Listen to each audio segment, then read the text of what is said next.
around it a lot.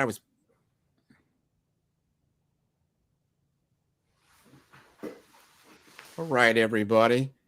Good afternoon, good afternoon, good afternoon. I am Grant McGaw, and I'm the CEO of Five Star BDM. And it's a privilege to welcome you to today's webinar, Mastering the Pitch, Selling Your Tech Strategy to the C-Suite and Board. And we're tackling a crucial challenge on how to effectively communicate the value of your tech strategy to those who make the big decisions.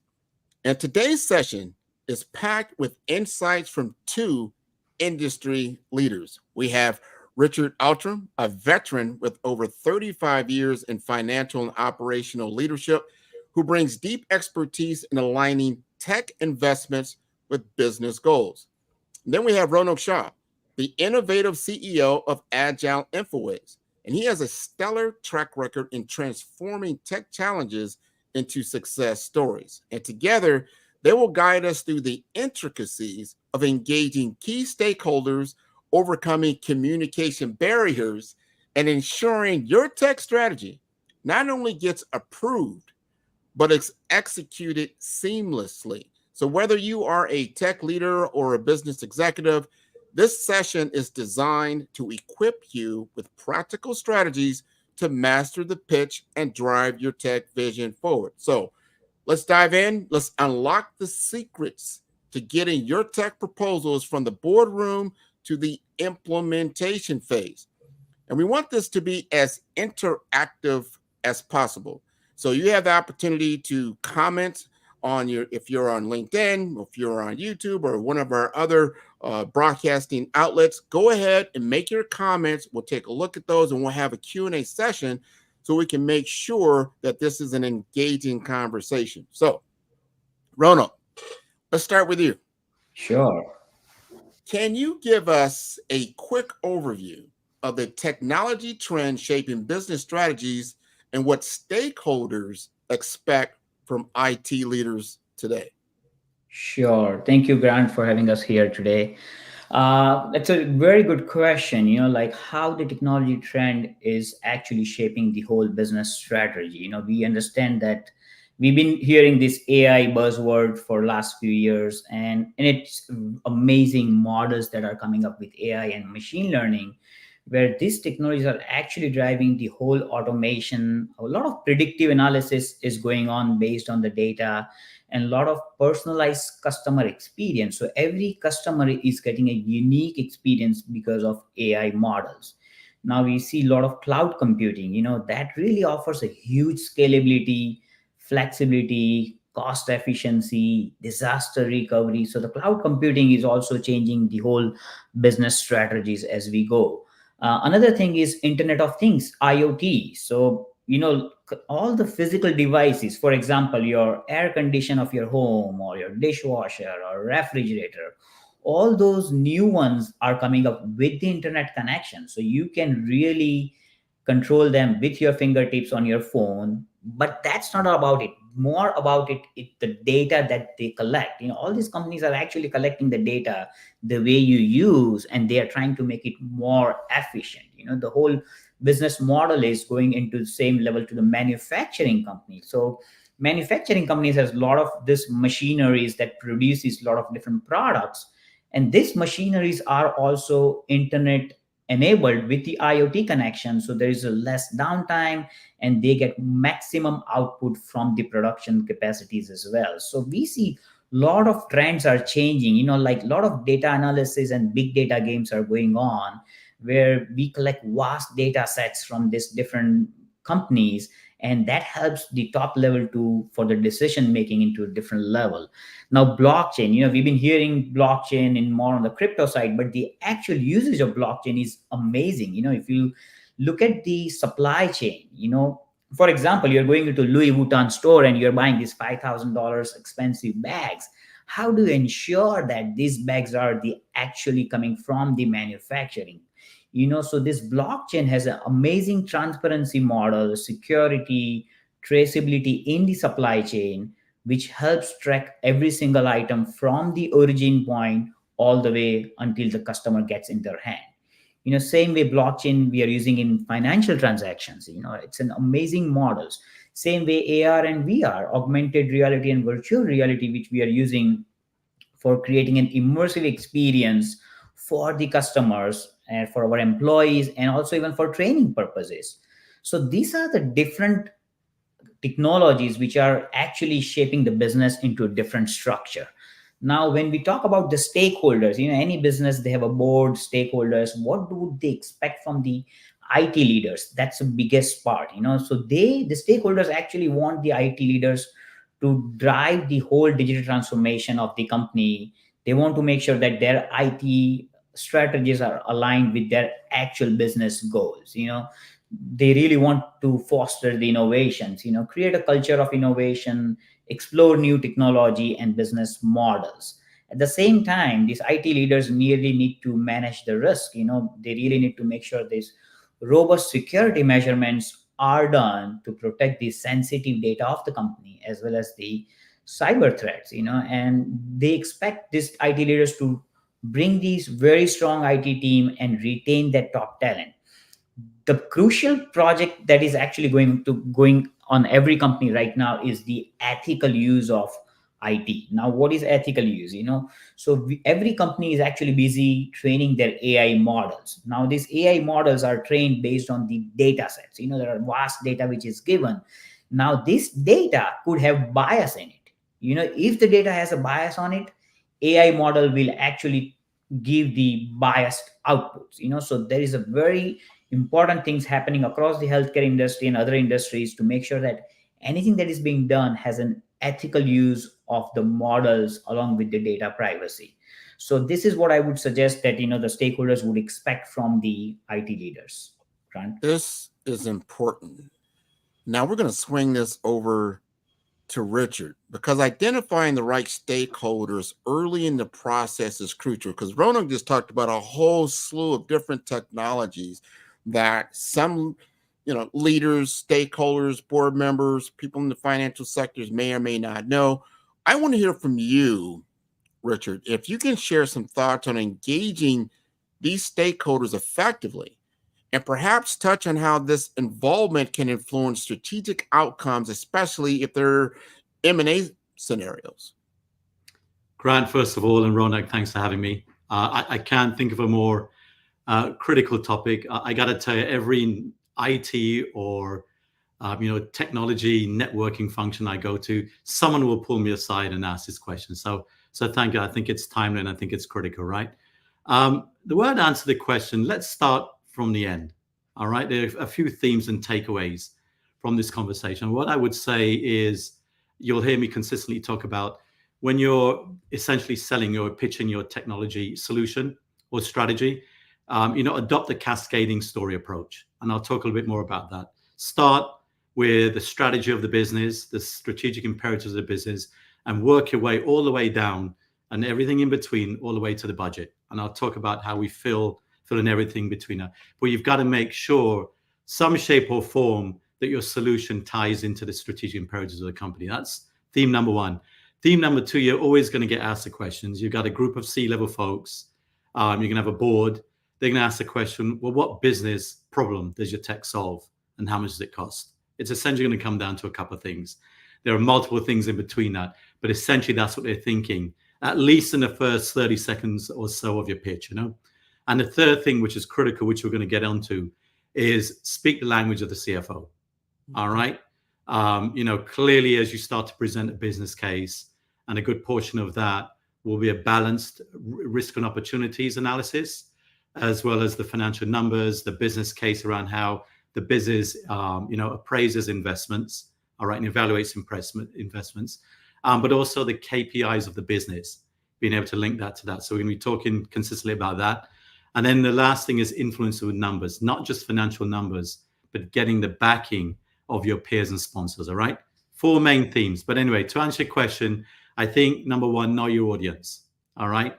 What does the board and the C-level really care about, all right? And that's question number one that I mentioned earlier. What problems does the tech solution solve and how much does it cost, Pitch to the right level of the C-level executives to get an early buy-in. So you're telling a story. All right, back to theme number one, critically important. And you can get sponsorship even before you sit in a boardroom and present for the first time. And by the way, sponsorship also potentially can include the financial organization. So get them in early to be able to help you tell the story, you know. And typically, when you're essentially putting forth your solution, you're going to cover three essential areas, right? You know, is this a regulatory or compliance matter? All right. Typically, we'll check box number one. You know, the C-level and the board will probably think about that first, and that's a high stakes kind of conversation. Typically, it's a sign off fairly quickly. Does it improve operational efficiency? All right, and or effectiveness? Typically, your digital customer, engagement platform could be an example on that one, or your digital transformation project. And third, does it support some level of functional or process improvement, i.e. an ERP implementation? So what I would say to answer your question, Grant and Ronak, is get C-level approval and sponsorship before spending too much time on your project, all right? Start that first. Connect the project benefits to the company's strategic imperatives. Give examples, and how does the technology close the gap? Critically important. You mentioned also about M&A. Clearly, there was a thesis to invest, acquire, or sell a business, etc. Understand what those integration initiatives were that supported the investment thesis, and how it's evaluated as part of the M&A investment thesis, and make sure that the tech solution essentially supports that, right? I'm going to come down to the storytelling. When you start with the strategic plan, you're going to, get into an IT strategic vision, all right? Potentially a roadmap next. And then, of course, there's a business case, which I'll get into a little bit more about that later. And then there's a budget. So those are the main themes about how you get the appropriate sponsorship at the C-level and the board. This is important knowledge. Me being in business development 25 years, when you're working for the manufacturer, right, you're learning that the technology, the product, the service, you're trying to understand what business problem it solves, but you rarely get that conversation with C-suite executives, financial influencers. So this is important knowledge that you're giving us, and how to structure the proposals in the first place to get buy-in. Now I'm going to ask Ronak, because he sat on that side of the ball as a tech provider, and I want to ask this: when you have to effectively communicate the long-term value of the investment, this is a technology investment. When you're facing pressure, this is the biggest thing usually all the time. When you're facing the pressure for short-term financial results from the board. So you've had this conversation, what Richard's talking about. You've come back and like, hey, I need ROI today. What's your answer? Yeah, it's true. Everywhere it's the same story. The board wants the result. They want to see the results right away. And the technology team always says that it's a process. It doesn't come right away. So really you need to quantify the long-term benefits with the clear matrix, like present a comprehensive ROI plan and the total cost of ownership analysis. It's called TCO analysis. So you need to have that in place. Highlight the long-term savings, efficiency gains, and revenue opportunities. You need to make that very clear to the C-suite people. And sometimes, you need to support that with the case studies from the similar industries or organizations to demonstrate like how early adopters have gained competitive advantages. So the way Richard say, you have to do a storytelling, but at the same time, if you have the real case study from the similar industry, it would be easy to really prove that to the C-suite people. And let's talk about a couple of case studies of the real world that everybody knows. For example, Amazon AWS. In early 2000, we all knew Amazon was like an online retailer company. And around 2003, Amazon started to explore the idea of providing the web services, now which later evolved into the AWS. Now we as a company, we are an AWS certified partner. This AWS has produced millions and thousands of jobs across the world. Also, it has made the people's life more easier. On-premise cloud storages are going away. Everybody's moving to AWS cloud, making their life really, really easy. So definitely there is a huge investment on AWS side, but they really gained out a lot in terms of the business opportunity, because we know there is Google Cloud, there is a Microsoft Azure, Oracle is coming into the same game, but AWS is still a market leader because they started quite early. Now also, with your board, you may not want to present the whole business strategy, like the technology investment would really help. How would it help in the digital transformation, market expansion, or customer experience? So that's customer experience is a very big thing. And we know all this, Netflix, I think we had a Blockbuster. What was that back in 2000 something? Blockbuster.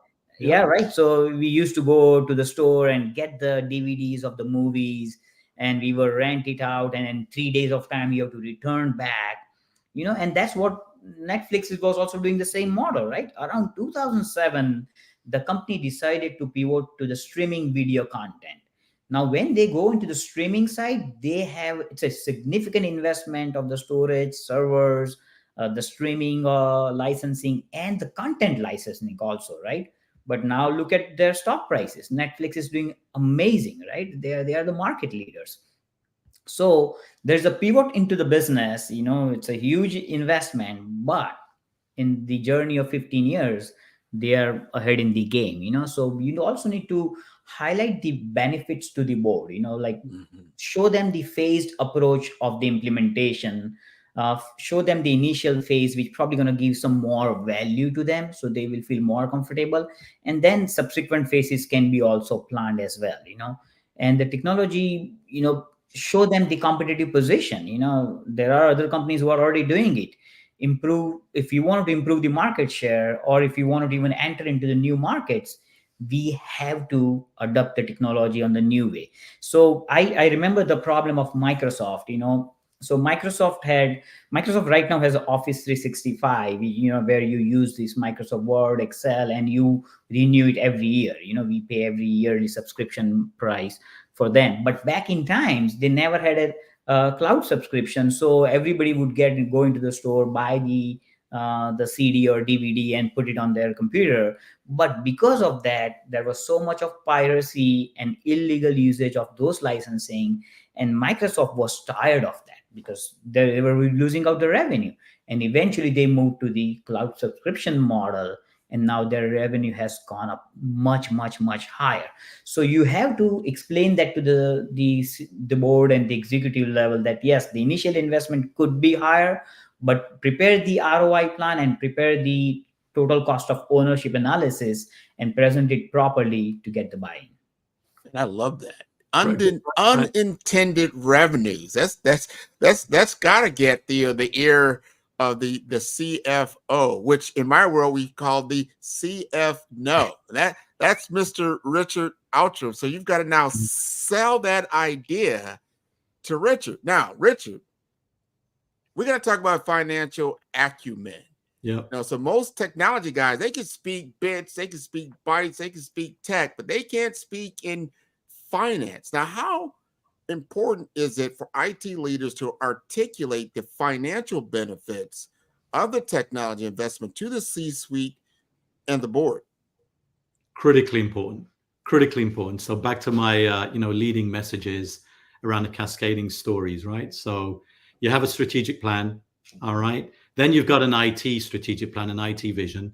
Then you may have business cases which support that, and then you've got a budget, right? So the first thing as regards financial acumen is really understanding and connecting with the language of the OCFO office or the financial realm, not just the OCFO, as a matter of fact, all the way to the board, right? So understanding how the company measures financial performance and how it monitors it. And this could get into a very, very deep realm now, because, different ownership structures essentially and different strategic imperatives will have different measurements, right? So for example, a public company will have earnings per share, all right, and stock price. A PE company will have EBITDA and certain valuation multiples, so on and so forth, all right? So it's important to understand at the highest level what's driving and where the priorities are. if it's a PE firm, for example, and you're looking at EBITDA, all right, and you're looking at driving valuation within a certain number of years, all right, for an exit, that is a very, very different story. Understanding that and understanding how EBITDA is measured, understanding how your tech solution impacts EBITDA or below EBITDA is very important. So understanding whether it's net income, EBITDA, cash flow, CapEx, all right, all the kind of reporting indicators are going to be critically important. And those may shift and change, according to the ownership structure. So understanding that is going to be critically important. I would add to Ronak's earlier point about, laying out the business case. What's critically important is the credibility of the tech organization. All right, I've sat in many board meetings and I've got partners in the past who are tech leaders, etc. Understanding the risk in addition to the opportunities is critically important. That's a balanced conversation. And if I put my CFO hat on, as CFO know, the reasons why tech's proposals have failed right from the get-go is because it's been highly weighted towards the benefits, which of course it should be, but there's got to be a balancing approach with what the risks are. All right.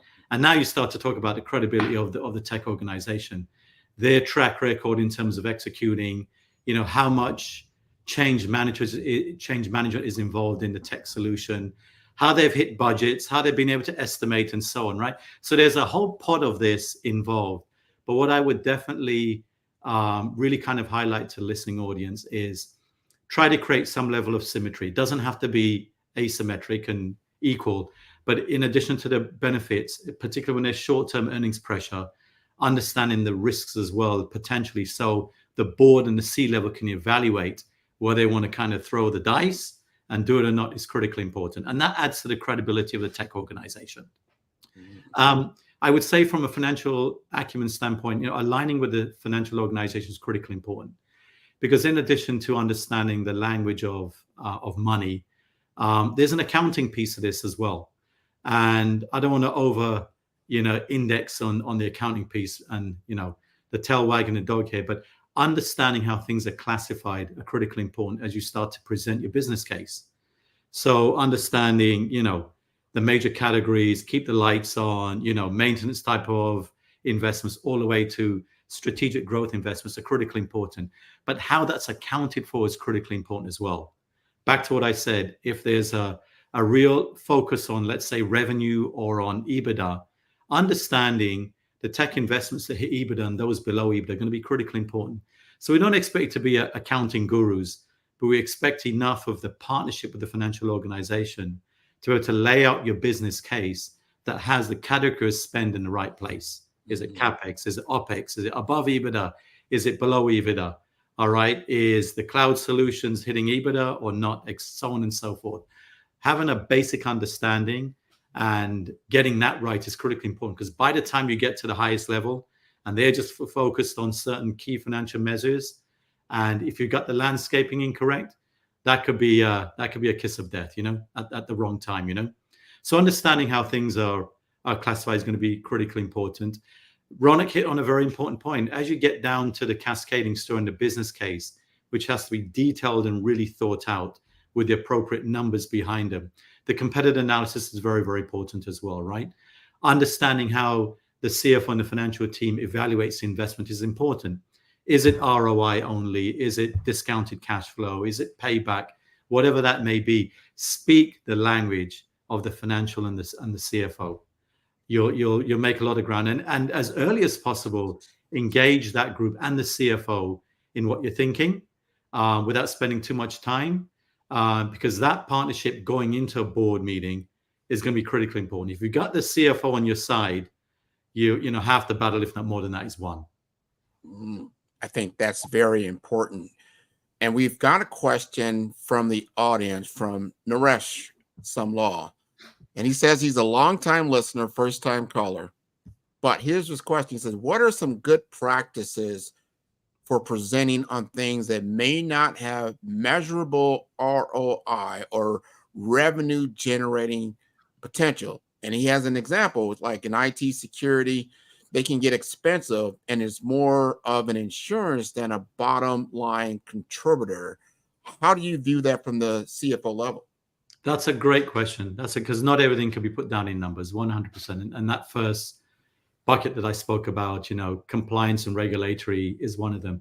So as Ronak mentioned before, I think, look, the world is shifting in a certain way. There are case studies, there are real matters that could be articulated that, if we don't do this, this is the risk we bear, whether it's competitive analysis or whatever. I think sometimes what captures the mind, particularly of the CFO, is somewhat the kind of downside case, that if this was to happen and we have lights out for X amount, this is what it would cost, right? So there's some shape or form you could do that. If it's not necessarily the financial numbers, try your very best in some shape or form to get to some level of key metric, all right? But there are qualitative factors that, whether it's customer, metrics or so forth, that are critically important. Bring as much as you can to the table. There's stuff you just can't relegate to a number, all right? But then you've got to be able to show this is the way the world is working, right? Here the case studies of, companies, our industry, companies who have done it. This is the reason why. Here's the regulatory kind of imperatives that needs to happen. Otherwise, if this happens, and maybe there's some simple math along the way, this could be the implication. That's important. What I took from that, what you just said, is scare tactics and fear tactics might work in that case. Yes. But what I would say, the CFO organization, in addition to the benefits, you get different cuts of CFOs, quite frankly, right? Some will think completely risk, and depending again on the organization structure of their business, they may have to think a lot of risk, right? But you have to kind of bring that side to the equation, right? So it's not really all kind of doomsday. It's, as I said before, a more balanced approach as to what could happen, I love it. I love it. We're getting into the meat of it now. We're going to swing this back over to Ronak. So in your case, and I know you've done a lot of these, once a proposal is on the table and it's getting approved and you're going to ensure it's successful implementation, which can be challenging. Now, what are the practical strategies do you recommend for aligning stakeholders and ensuring that the implementation goes smoothly? And bear in mind, I believe this is a statistic that maybe over and under 70% of IT projects don't always hit the mark. How do you answer that? Yeah, very true. Very true, Grant. It's true. It's not that easy to do the whole transformation in any company. It's like aligning the stakeholders are very important for the smooth implementation of the overall IT project, with very careful planning is required. So first of all, when we do all this IT transformation or technology development for any company, we try to identify the really relevant stakeholders, because there are different departments. We have executive stakeholders, department heads, end users, IT staff. So you need to know the whole audience and engage them in the early. So we try usually to involve them into the project planning phase, and we kind of build a sense of ownership, so they actually feel that they are part of this whole transformation that we are doing in their company. And then apart from that, we have a lot of communication channels set up in the company, along with their regular updates we are happening, meetings. We design special reports for them. Also, see, the best part of it is when you start this transformation, you have to have a very clear project scope and objectives. So make sure that you design the project scope and show them what would be included in this and what would be out of the scope. Like set SMART goals. You need to establish goals which are kind of measurable, achievable, and relevant. So people can see the value when they can measure the SMART goals. And also at the same time, we design like a strong governance and leadership. So establish a governance structure that includes the kind of steering committee or project board. And also, maybe sometimes you have to secure the senior leadership to champion the project as well. Along with all of this project planning, make sure that you have a very strong risk management design. So identify the potential risk early and develop the mitigation strategy as we go. Also, change management is required, like create a comprehensive change management plan, provide a very strong training and support plan, so they feel, the stakeholders feel comfortable that, okay, this company is going to do the whole transformation along with the change management and the training the whole company. Now Richard mentioned very good point about the KPIs. Establish the key performance indicators to measure the project performance, and also build the feedback mechanism system, so you gather feedback from stakeholders and make the adjustments and improvements in subsequent phases. So that's what we call like adaptive planning. And what we say is flexibility in the project planning or the execution is a key to the success. So you have to have a flexibility, and we use something called agile methodologies for any kind of software development world. So, and we brand our company as Agile Infobase because of that. And we use these agile methodologies, which is especially for software development projects, which is easily adaptable and quite flexible for every single phase. And along with that, we do continuous, like we do post implementation review, we do continuous improvement, and this improving the process that really gives you a great success, and you really are able to win the trust of the stakeholders while you're doing the full transformation of the IT in any company. Good. I think that communication is key at every critical stage, of the development and implementation, and getting that ownership is so important. So there's no surprise, right? So here's a question that came in for Richard, and says, in your experience, what's the most common misconception C-suite executives have about IT strategy, and how do you recommend addressing it? Another great question. The misconception is, I would say, look, when we develop a strategic plan, and maybe it's the next level down of a technology strategic plan and a roadmap, it's the reality of the plan. And what do I mean by that? Ronak mentioned about, project management, to take an example. It's clearly critical. Can it be executed, and how real are the outcomes? When you mentioned the stat before, close to 80% of tech projects fail, there's a reason for that. And so on that one there, the communication about what happens during the course of the project is critically important. What I've seen in my experience is we tend to over-index on, celebrations and the wins, which are critically important. I'm not minimizing that point at all. But at the executive level, we're interested in what isn't going well as well. So there's got to be a real balance in that, because that's the stuff that we can kind of help tend to. The appropriate health of the project is going to be critically important, and really stack ranking and figuring out how you measure that and articulating that clearly by confronting the reality. All right. We've seen project scope, of course, in many projects, change management issues as to, underestimating what it really takes. I've seen some significant failures in tech projects where, we believe that tech is the answer, and we've left existing, processes and workflows the same, and tech is supposed to be the one that saves it. It's not. It's probably the other way around.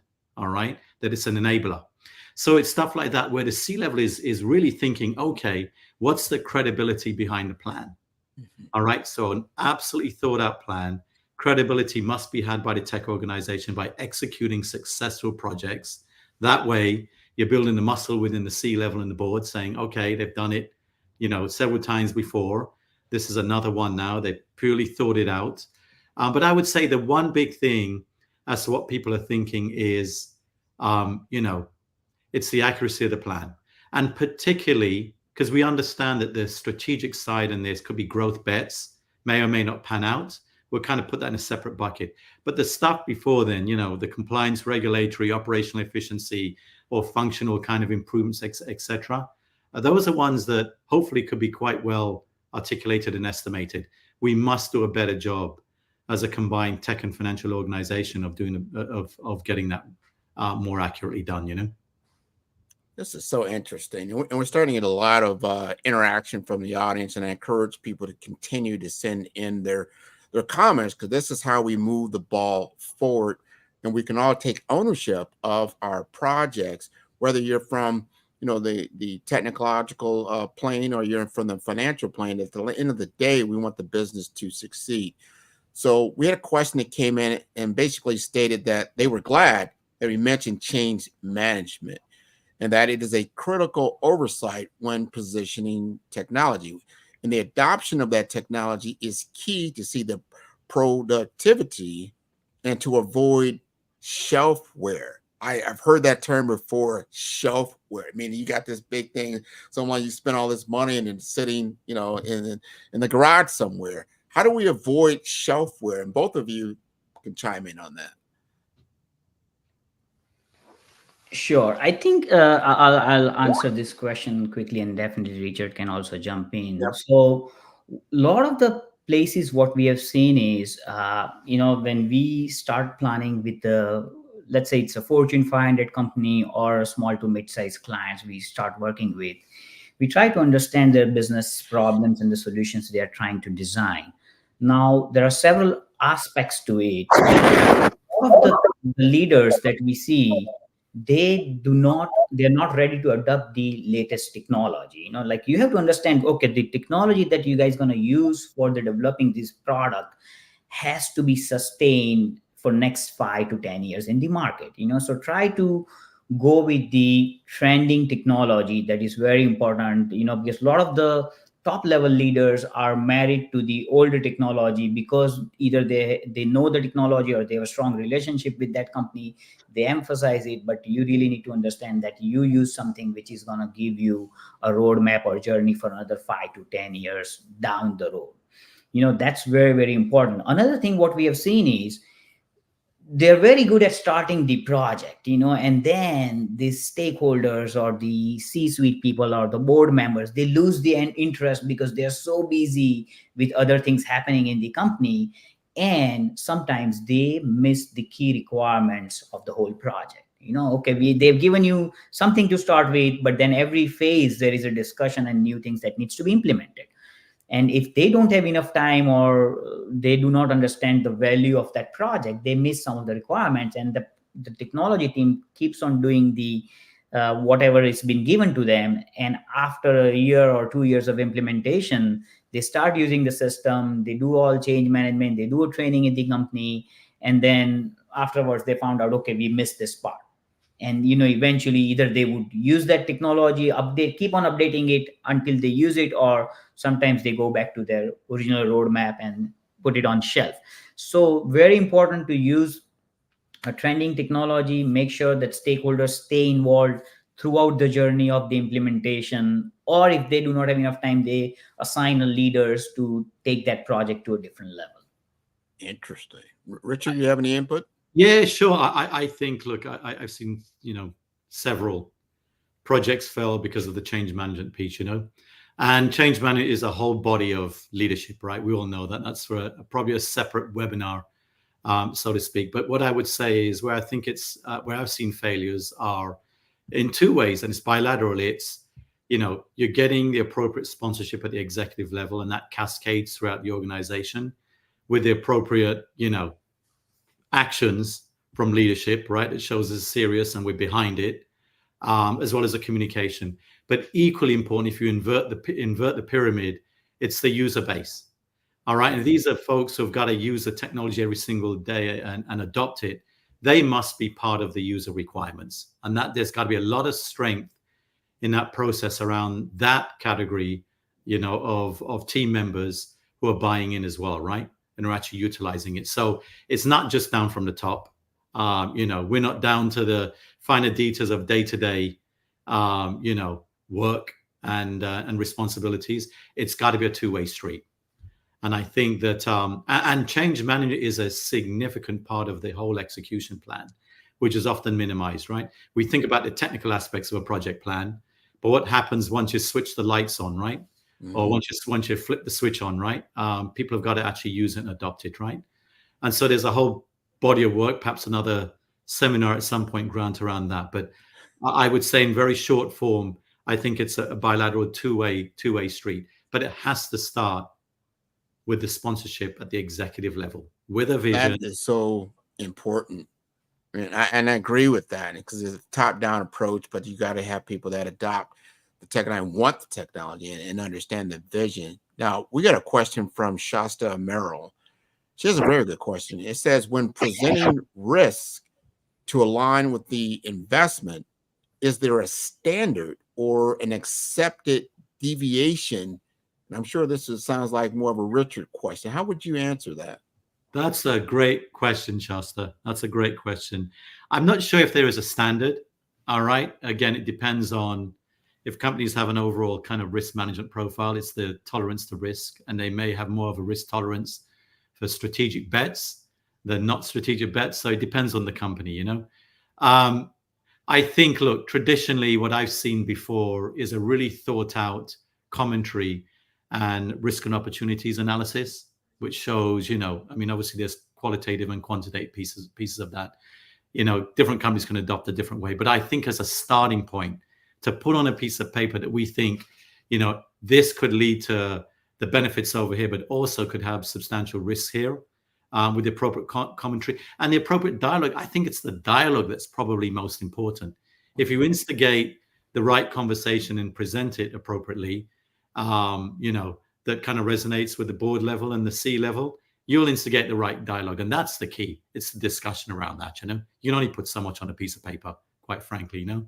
So I don't think there's a defined format to do that, except, you know, just know what works in your company, know how they view risk. If you have a formal ERM framework, you know, kind of adopt that. If not, a simple R&O analysis with commentary would probably be the right way to at least start the conversation, you know.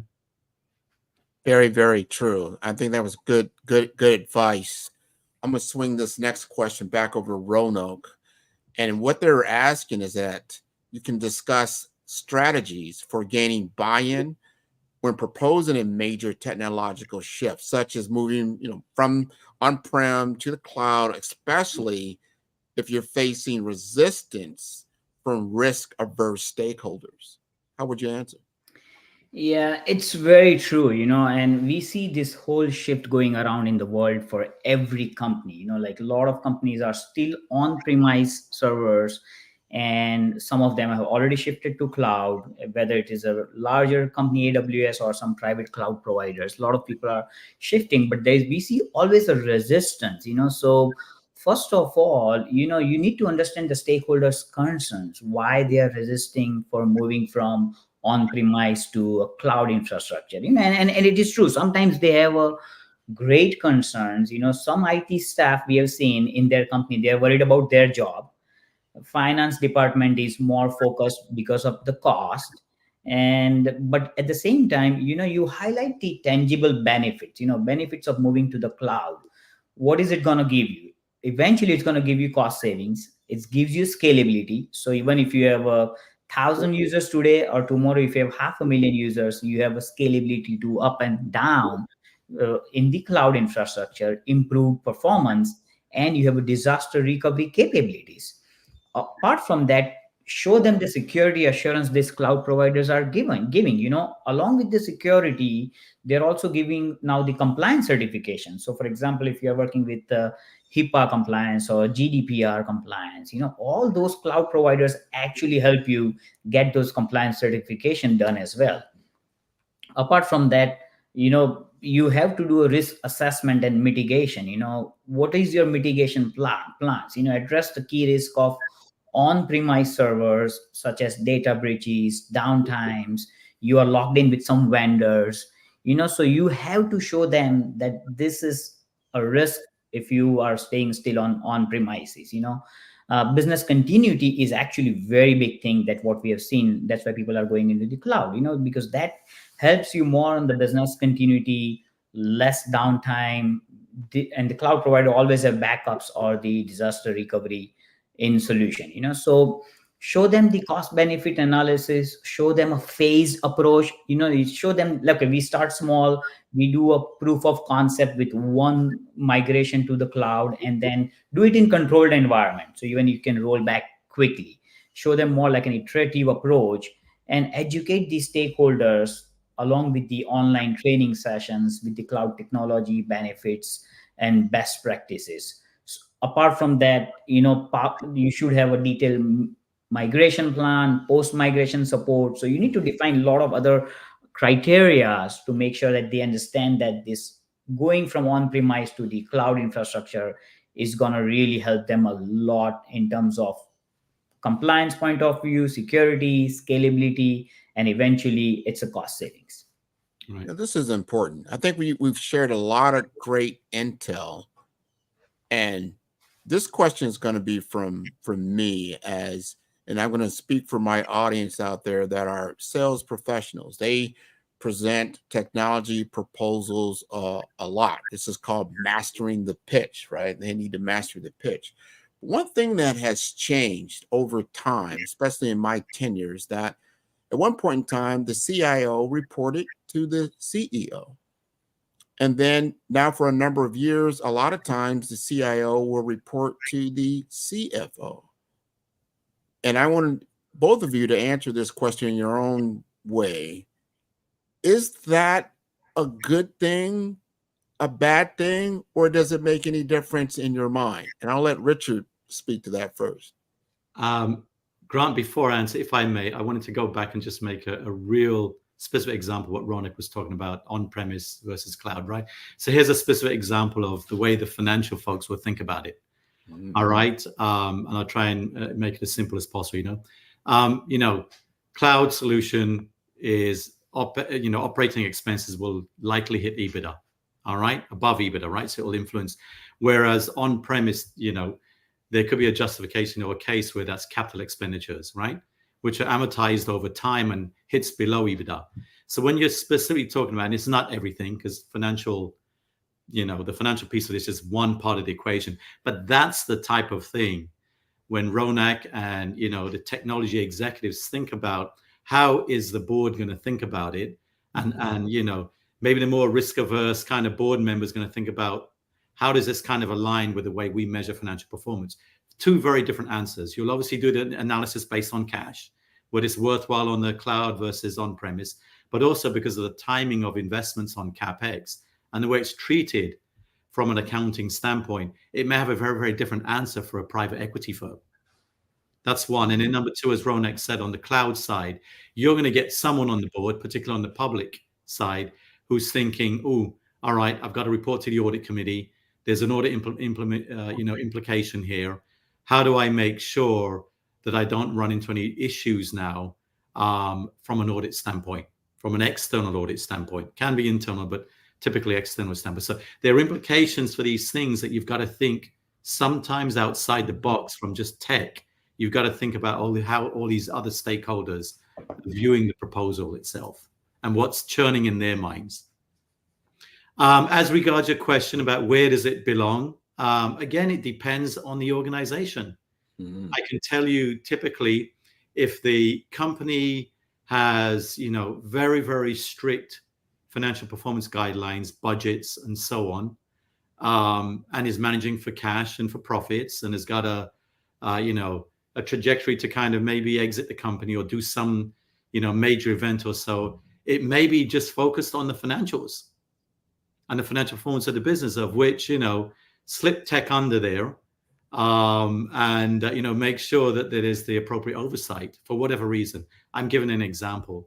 Mm-hmm. Whereas there could be other organizations which, and again, I'm, kind of categorizing CFOs, but not all CFOs are like this. But when you're in kind of growth mode and you need to disrupt and you need to keep up with competition and you need to do something different and transform, and it may be a growth play which has more of a bet, and you may not be sure about the ROI, it may belong under the CEO. The CFO is going to have a say, but may not have the ultimate say in the thing, in the solution or the process. So again, depends on ownership structure, where they are in terms of their maturity, what their key imperatives are, where their priorities are, etc. And you would want to kind of organize and focus and prioritize accordingly, Interesting. I want to get Ronak's view. Yeah, sure. So, Grant, as we as a company, we work with variety of different level of companies. We have clients which are publicly traded companies or Fortune 500 clients, and We work with even company who are in the small to mid-size range, and every company has a different structure and guidelines, what we have seen. So even some companies, the CIOs basically report directly to CEOs and get all the approvals. And in some of the companies, CEO is someone we never even speak to. So that goes through a process of the CFO approval process. So it's the structure and guidelines, and based what's the need of that implementation is based on company's budget for the every quarter. That's what we understand now. These are so important because understanding that they're closely tied together, the finance and then the technological investment. Let's just say because right now every company out there, everybody says it now. Everyone is a digital entity. We're a digital company that provides X. So the technology has kind of moved from the back of like a utility and it's just in engineering to really the front facing part of the whole business. And every single department is utilizing a type of a technological platform. So it touches everything, whether you're in HR, you're in operations, and so forth. There's just a lot of moving parts where tech is playing in now where it did not before. And there's a lot of stakeholders. Now, here's the question for both of you that came in. It says, in the context of rapid technological change, how do you recommend framing the ROI of future-proofing investments that may not show immediate tangible benefits? Ronak, you want to go? Yeah. Do you want to go, Richard, on this? Look, at the end, another great question. Look, there's always going to be a bit of a bet on this one, right? My best counsel to the listening audience here is there could be a number of scenarios. You could do some kind of scenario planning. All right, maybe there's an A, B, or C, more conservative, more aggressive viewpoint if that's the way the business wants to see how these plans are set out. But again, it's the most balanced approach possible. We can throw out as much as we want about the world is going to change and we're going to have these massive financial returns.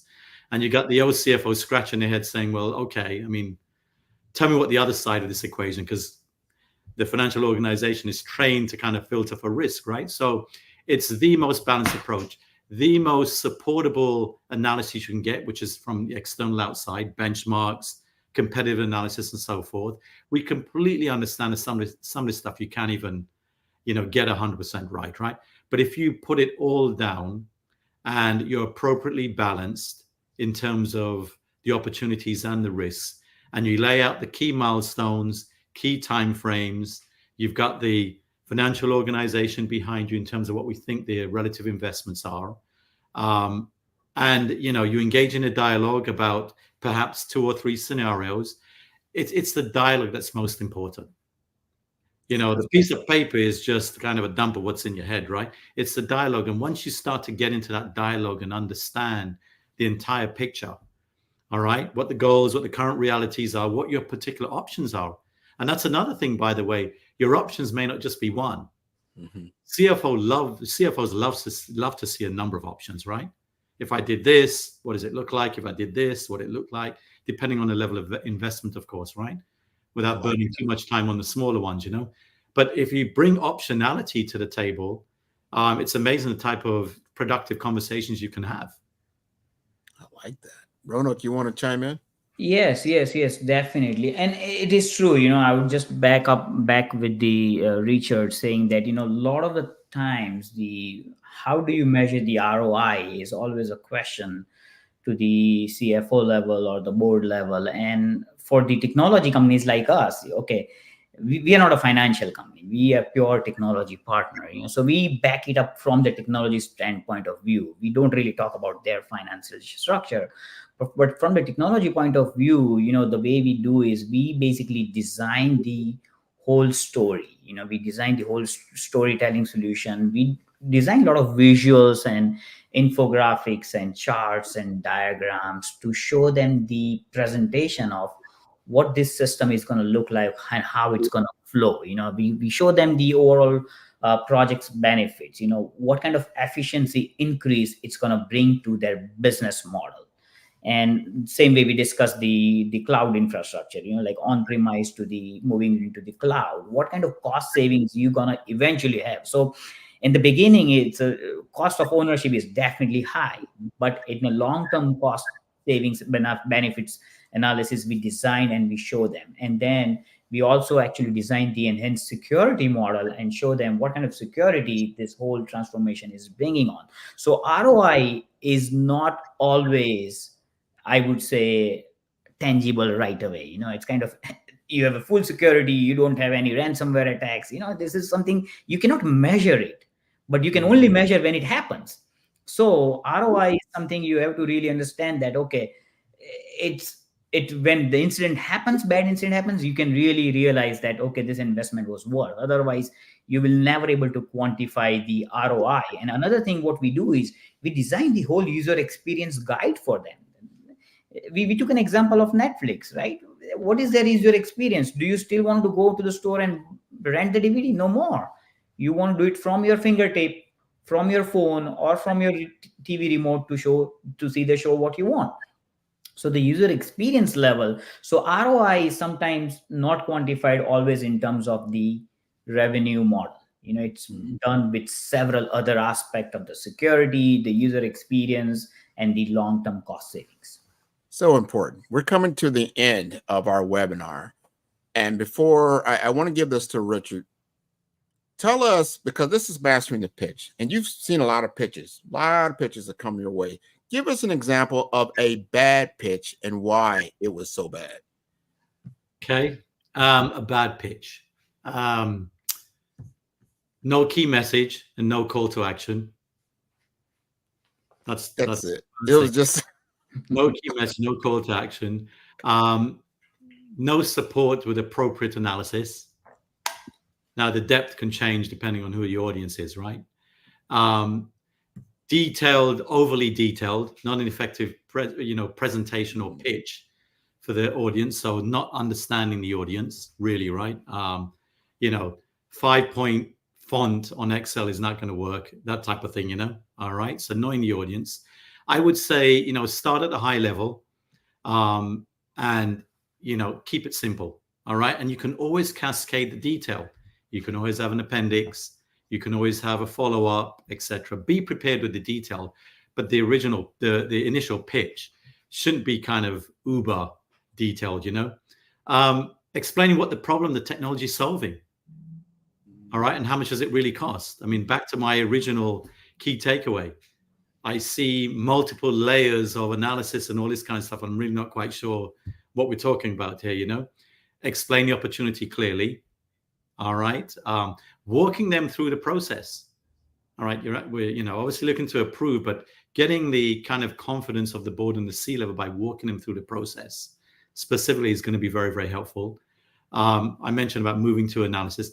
And then the last thing is what I would say is, which is one of the big things is, look, I've seen hundreds of pitch decks where, the tech executives are ready to present and then scat out the room.